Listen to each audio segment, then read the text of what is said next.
बहुत बहुत स्वागत है आपके अपने चैनल एक्सप्लोर विद आरएनवी में। आज हम आपको लेकर आए हैं आसेश्वर महादेव और उसकी कथा हम आपको सुनाएंगे और दर्शन भी करवाएंगे। आप वीडियो में हमारे साथ बनिए रहिए। चलिए वीडियो को शुरू करते हैं, देर नहीं करेंगे और दर्शन करेंगे। देखिए सामने आसेश्वर महादेव का गेट नज़र आ रहा है और हम वहाँ पहुँचने वाले हैं। आसेश्वर महादेव मथुरा जिले के शोर शराबे से दूर एक शांत वन में स्थित है। इसे आशीश्वर महादेव या आशेश्वर महादेव कहा जाता है। यह ब्रज के 5 प्रसिद्ध महादेवों में से एक महादेव हैं। नमस्कार दोस्तों, तो आप ये देखिए, मैं आपको दिखा रहा हूँ। ये जीर्णोद्धार यूपी गवर्नमेंट करवा रही है।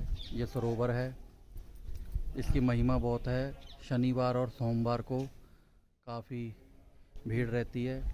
और देखिए ये पत्थरों का ये काम हो रहा है और ये काम जैसे पुराने समय में हाथ से कारीगरी की जाती थी उसी तरीके से पिल्लर बनाए जा रही हैं। पूरा मंदिर का दोबारा से जीवोद्धार होगा। और ये देखिए, आपको एक चीज़ दिखाता हूँ। इसका स्क्रीनशॉट लेके भी आप देख सकते हो। ये यदु वंश है, कृष्ण जी का वंश पूरा। ये देखिए,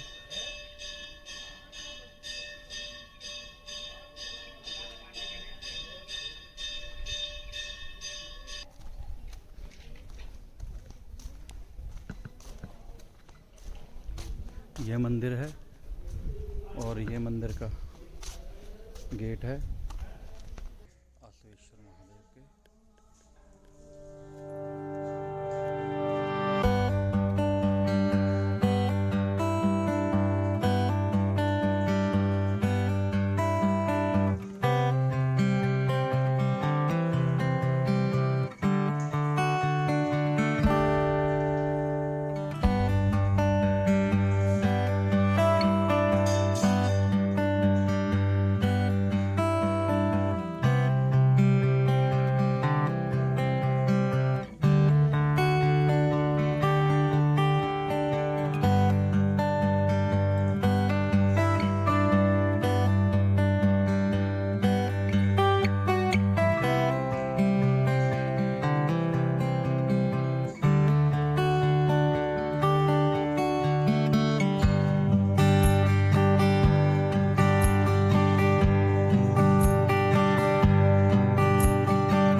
चंदन चावल और कोई गंग की धार रे, बोले बाबा दिगंबर भक्तों को कर दे बेड़ा पार रे।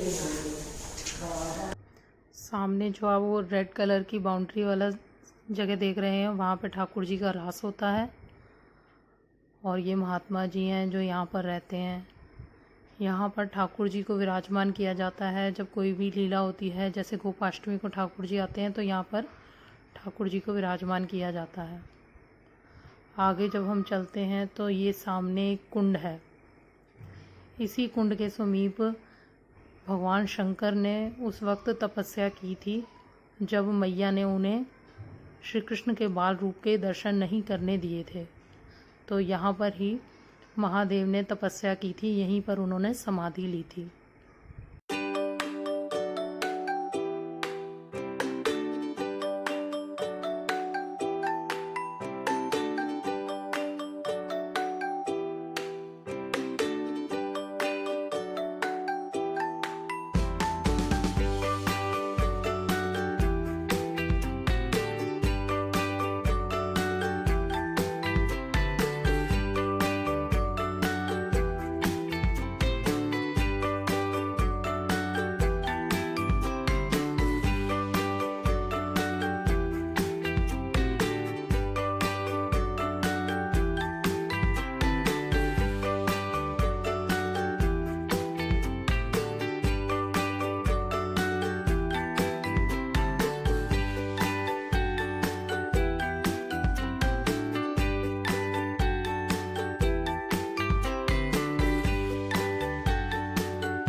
दोस्तों, ये आज जो हम बैठे हैं ये आशेश्वर महादेव नंदगांव से ये तकरीबन 2 किलोमीटर पड़ता है।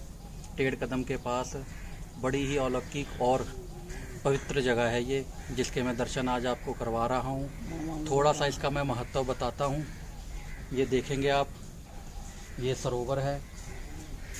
ये यूपी गवर्नमेंट इसको सारा से जीवन उद्धार करवा रही है। इसका जल भी बाद में इसमें लाया जाएगा।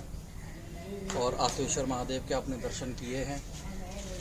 थोड़ी सी कथा बता देता हूँ कि जब भगवान श्री कृष्ण ने जन्म लिया इस ब्रज में, तो सभी देवताओं की इच्छा थी कि वह यहाँ पर आकर उनके दर्शन करें, उनके बाल रूप को देखें, भगवान के श्री विष्णु के बाल रूप को देखें। तो जैसा आपने कथाओं में सुना होगा, हर देवता आते थे, उसी तरह नंदगांव में भगवान शंकर जी भी आए। तो माँ यशोदा ने देखा कि मेरे बच्चे पर कोई ना कोई आक्रमण हो जाता है, कोई ना कोई दैत्य आ जाता है, तो वे अपने बच्चे को अपने घर में ही रखती थी, क्योंकि उनके लिए तो उनका बालक ही था, तो किसी को भी वो आने नहीं देती थी। और बाबा जो भोले शंकर थे, उनका रूप देख के तो वह वैसे ही डर गए कि बाबा, जब मैं तुमको देख के मैं डर रही हूँ तो मेरा बालक तो वैसे ही डर जाएगा, तो मैं तुमको उनके दर्शन नहीं कराऊंगी। तो कहा जाता है कि भगवान शंकर यहाँ पर विराजमान हो गए और अपनी आस जगा कर बैठ गए कि हे प्रभु, जब आप यहाँ पर आओगे, आपके दर्शन करूँगा, तब मैं अपने निज धाम जाऊँगा। तो इसलिए जगह का नाम आशेश्वर महादेव है, क्योंकि उन्होंने आस जगाई। तो जब भगवान गऊ चराने, जो गोपाष्टमी होती है, गऊ चराने के लिए स्थान पर आए, तब उन्होंने भगवान शंकर को दर्शन दिए और भगवान शंकर ने यहाँ दर्शन किए और यह बोला कि जिस तरह आपने मेरी आस पुगाई है, जो भी व्यक्ति आकर यहाँ सच्चे मन से मेरी भक्ति भाव करेगा, जल अभिषेक करेगा, रुद्र अभिषेक करेगा, मैं उसकी सभी आस को पूर्ण करूँगा। तो ये एक छोटी सी कथा है जो मैंने आपको बताई है।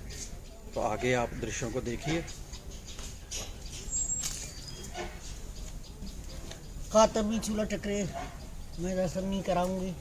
फिर यहाँ गोपी आई बुलावे काजे, गोपी आई बुलावे काजे। ये माता जी बैठी हैं। हाँ, ये भी कुछ कहेंगी ब्रज भाषा में, सुनिए। हाँ, गोपी वो दर्शन नहीं कराए तो बोली जसोदा मैया का, बाबा तेरे सारे शरीर पे कातर बीछू, अंग अंग पे तेरे पे सांप लटक रहे हैं, तो मेरो लाला डर जाएगा।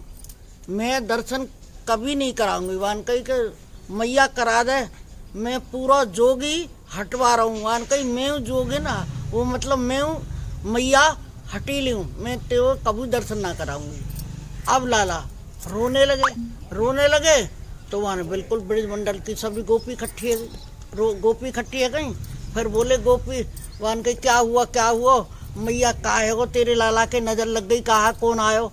वहाँ कही नज़र को कौन आयो, एक श्यापन वारो बाबा आयो, सर्फ लटक रहे।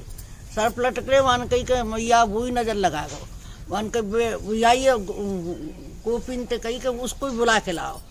वो आई गोपी के बाबा, चल रे बाबा नंद भवन में, यशोदा माँ ये बुलावे, और वाके लाल को नजर लगी, ये तो राई नौन करवावे।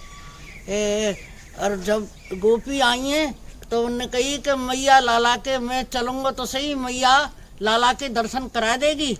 बन के हाँ बाबा जरूर करावेगी। अब पहुँचे बाबा लटकत शंकर नंद भवन में। तो मैया बोली कि वन कही मैया तेरो लाला डरेगो न मोते, बेटा बाबा नहीं डरेगो। वन कही अच्छा, पहले मेरी एक शर्त है कि मेरे सिर पे पैर रखवा दे, अपने लाला के पैर रखवा ले।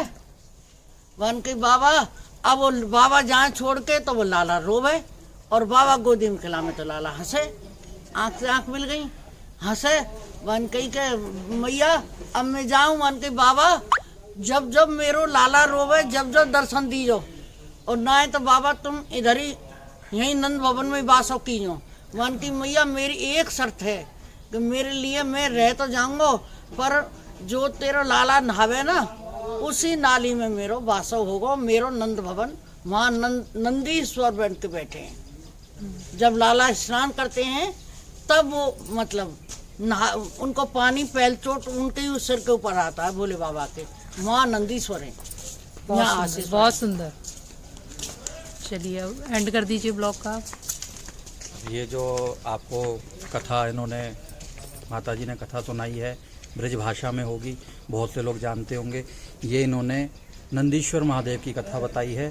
जिस तरीके से ये आसेश्वर महादेव हैं, इसी तरीके से जब आप नंदगांव में दर्शन करने जाएंगे नंद भवन में, वहीं पर छोटा सा एक मंदिर है और छोटे से शिवलिंग है, जो कि भगवान को जब नहलाया जाता है, जो जल वहाँ पर जाता है नाली में। उस नल जो जल जाता है नाली में, वही जो जल है वो शिव जी पर चढ़ता है। तो वो वहाँ की महिमा है। तो ये है सब ब्रज की महिमा, ब्रज की लीला। इसी तरीके से आपको और भी हम ब्रज दर्शन करवाते रहेंगे। और इतना ही कहना चाहूँगा कि अगर आपको छोटे से छोटे ये वीडियो हैं जो हमारे पसंद आते हैं, जो हम बड़े खुशी से बनाते हैं आप लोगों के लिए, अगर आप इनको सब्सक्राइब करेंगे, लाइक करेंगे और आगे इनको आप सेंड करेंगे, हमें बड़ी खुशी होगी, हमें प्रोत्साहन मिलेगा। इतना ही कहते हुए आपसे हम विदा चाहेंगे।